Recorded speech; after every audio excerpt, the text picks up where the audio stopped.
Assalamu alaikum. This is Rakib Hassan from Effortless IELTS. So একটা কথা অনেক বেশি কমন, বিশেষ করে যারা নতুন আইএলটিএস দিতে চায় বা আইএলটিএসের জন্য প্রস্তুতি নিতে চায়, তাদের প্রথম যে প্রশ্নটা মাথায় কাজ করে সেটা হচ্ছে, আমি আইএলটিএস দিতে চাই, আমার কত মাস সময় লাগবে প্রস্তুতির জন্য? আমার ডিজায়ার স্কোর হচ্ছে 6.5 to 7। আমার এখন 2 মাসে বা 3 মাসে কি সম্ভব আমার এই ডিজায়ার স্কোরটা ফুলফিল করার জন্য?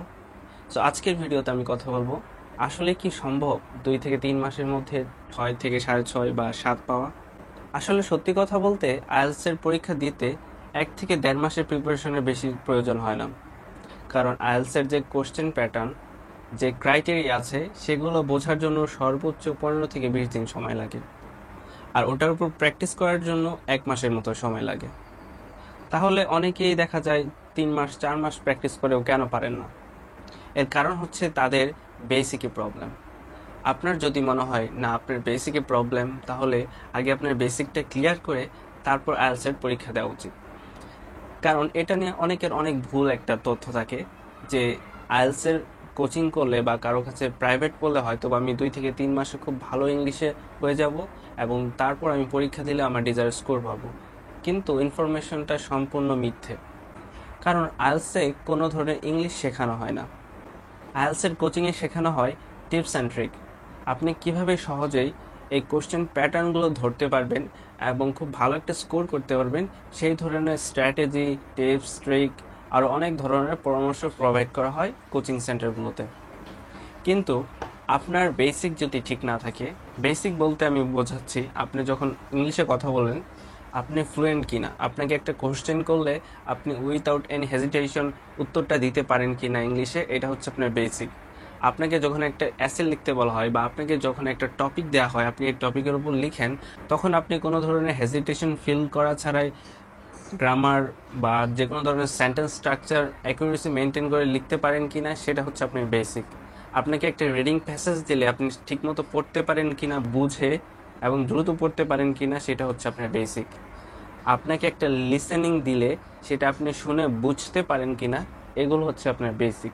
এই 4টা জিনিস যদি আপনার কমপ্লিট থাকে মোটামুটি লেভেলের, আমি বলছি না খুব ভালোভাবে আপনার কমপ্লিট হতে হবে, বাট একদম মোটামুটি লেভেলের, যাতে আপনি একটা ইংলিশ শুনে বুঝতে পারেন বা একটা ইংলিশ লিখতে পারেন বা আপনি মোটামুটি বলতে পারেন আবার পড়ে বুঝতে পারেন, এই ধরনের বেসিক যদি আপনার মধ্যে থাকে, তাহলে আপনি okay to take your IELTS examination.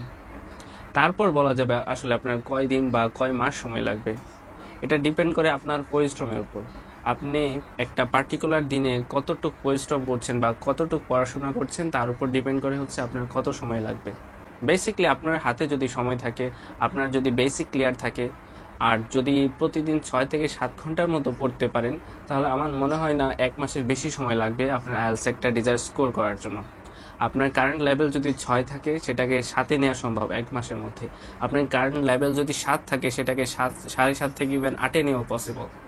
So আমি বলবো আপনার কারেন্ট সিচুয়েশনটা কি, আপনি কোন জায়গায় অবস্থান করছেন, সেটার উপর ডিপেন্ড করে আসলে আপনার কতদিন সময় লাগবে বা কত মাস সময় লাগবে।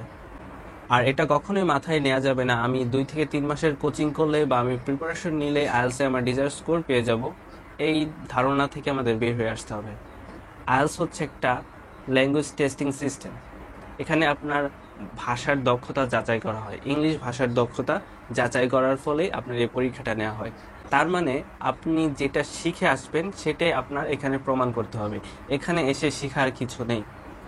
তাই আমি বলবো, যারাই আইএলটিএস দিতে চান, অ্যাটলিস্ট আপনাদের যদি বেসিকে প্রবলেম থাকে, আপনাদের ফ্লুয়েন্সিতে যদি প্রবলেম থাকে, এগুলো কমপ্লিট করে দেন আইএলটিএস এর প্রিপারেশন নিয়ে সব থেকে উত্তম কাজ হবে।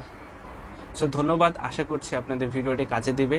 আর এই ধরনের কোনো কোশ্চেন থাকলে আমাকে কমেন্ট বক্সে জানাতে পারেন।